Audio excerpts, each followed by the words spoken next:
Mga puso, kapulisan padayon, nga ginahibalo ang ginikanan uko nagbilin sang lapsag sa isa ka patsyo sa Bacolod City. Sa Irene Pedreso nakatutok.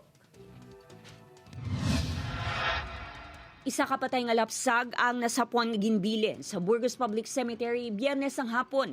Suno sa nagabantay sa entrance ng patio, isa ka babae nga may bitbit nga Tupperware ang nagsulod sa patio pasado alas 3 ang hapon.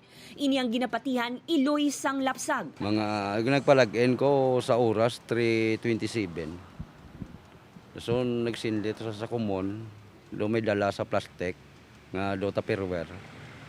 Tiyan mo to sa aking pabayaan mo lang pagwa aya na ngingambalang pa sa gani nga ti okay na day nagsabat mo sa sakon. Pero amo to ginsunod namon kay kadua-dua na kami kay may dala sang pagbalik kay wala na sa dala.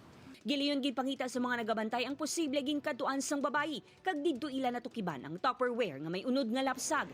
Ginapatihan nga 7 pa lang kabulan na ang bag-ubunag nga lapsag nga lalaki.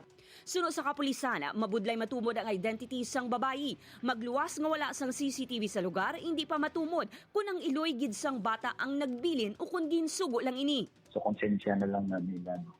Hindi ka na maano ko wala ito CCTV sa sulod sa public cemetery. Matapos ginbasbas, gilayon man nga ginlubong ang lapsag.